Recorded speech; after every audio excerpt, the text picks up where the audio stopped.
swear you in at this point. You affirm that the testimony you're about to give before the committee will be the truth, the whole truth, and nothing but the truth, so help you God.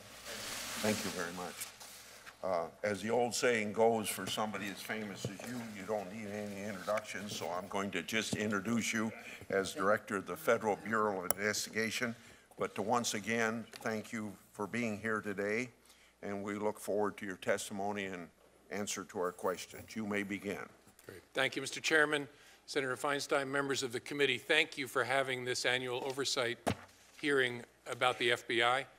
I know that sounds a little bit like someone saying they're looking forward to going to the dentist, but I really do mean it.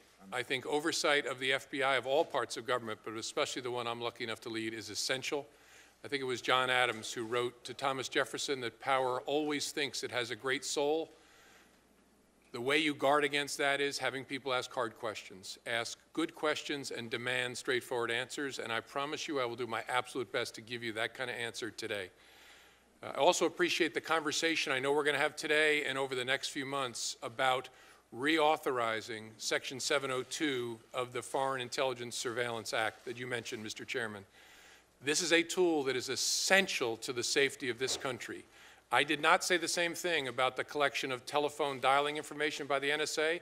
I think that's a useful tool. 702 is an essential tool, and if it goes away, we will be less safe as a country.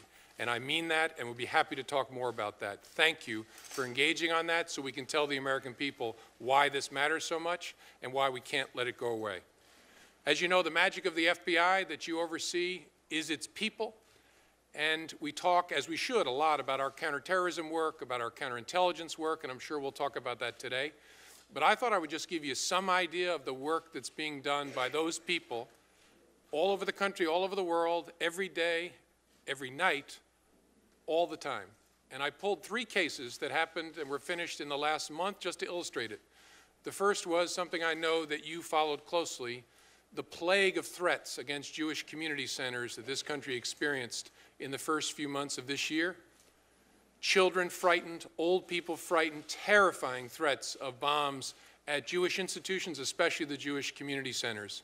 The entire FBI surged in response to that threat, working across all programs, all divisions, our technical wizards, using our vital international presence, and using our partnerships, especially with the Israeli National Police.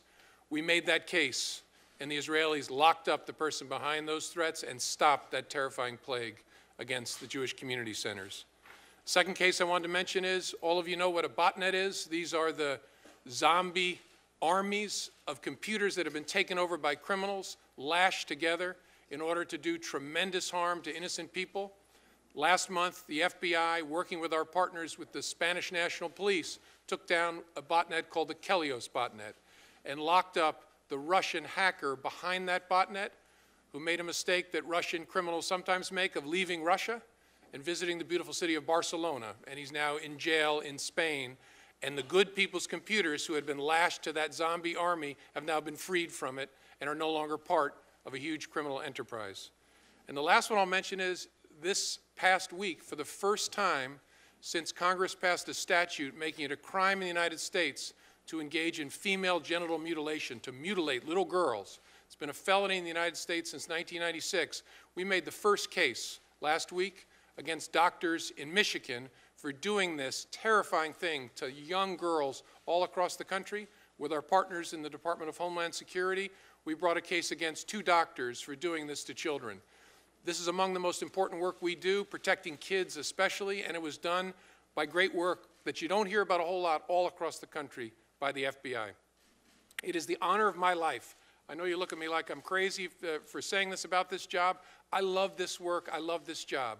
And I love it because of the mission and the people I get to work with. Some of whose work I just illustrated by pulling those 3 cases from last month, but it goes on all the time, all around the country, and we're safer for it.